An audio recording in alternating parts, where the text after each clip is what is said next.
Dzisiaj na tapetę weźmiemy sobie dosyć specyficzny obszar w naszym ciele.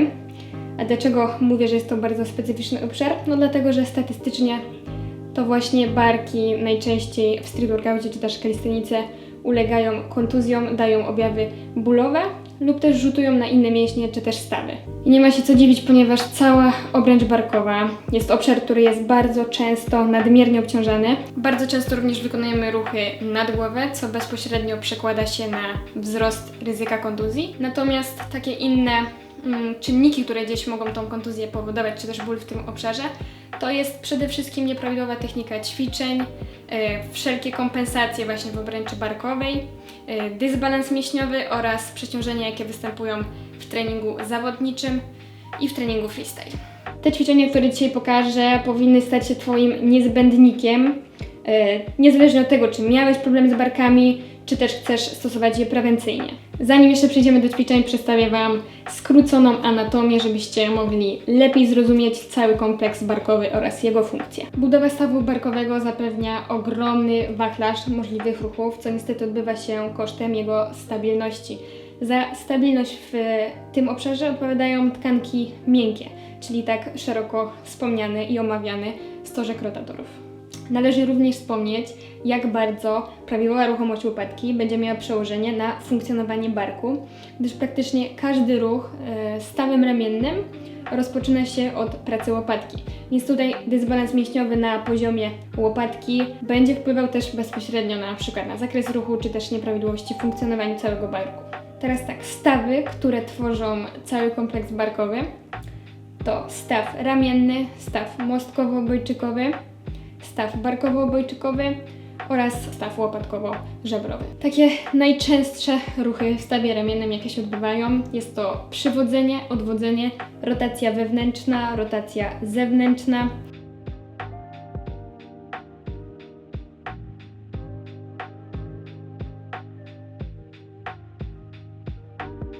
oraz zginanie i prostowanie.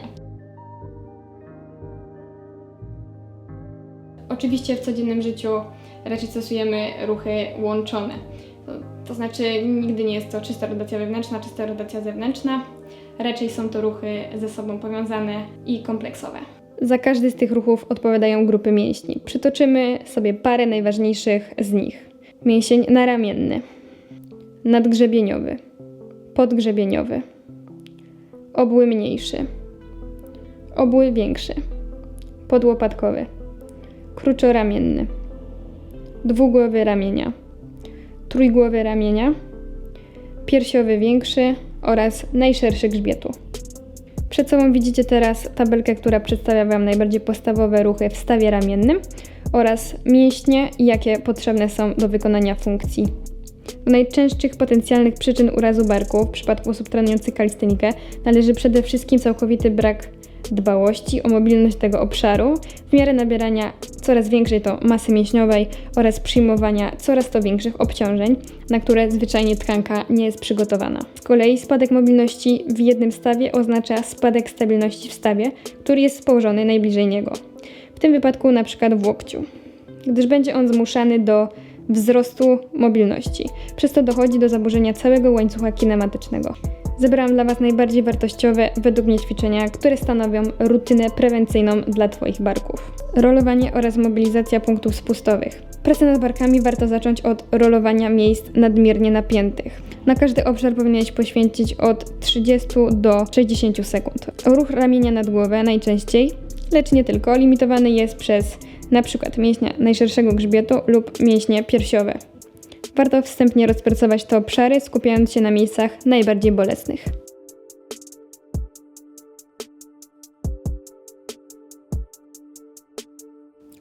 Rotacja wewnętrzna z gumą w leżeniu na boku. Taki rodzaj ćwiczenia rotatorów wyłącza z pracy niepożądane mięśnie piersiowe, co za tym idzie daje lepsze rezultaty. Ćwiczenie powinno być wykonywane przede wszystkim bez ruchu głowy kości ramiennej w przód oraz tak, aby schować bark pod siebie.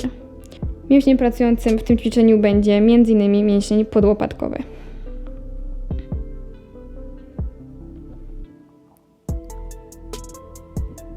Ćwiczenie typu pron.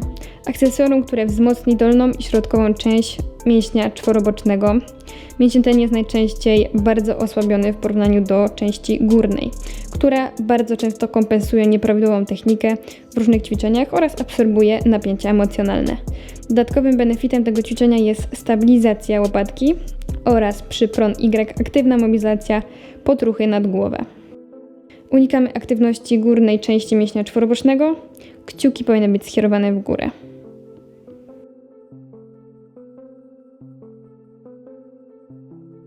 Floor Angel. Kolejna cegiełka usprawniająca ruchy nad głowę. Pośladki oraz górna część pleców powinny być przyklejone do podłoża przez cały czas trwania ćwiczenia. Tak samo jak część lędźwiowa kręgosłupa. Brzuch powinien pozostawać aktywny. Ślizgamy ramionami w górę, tak aby łokcie oraz dłonie nie traciły kontaktu z podłożem. W tym ćwiczeniu możemy zastosować także lekkie obciążenie. Przesuwaj ramiona tylko do tego momentu, kiedy ręce nie stracą kontaktu z podłożem oraz kręgosłup lędźwiowy nie zacznie się wyginać.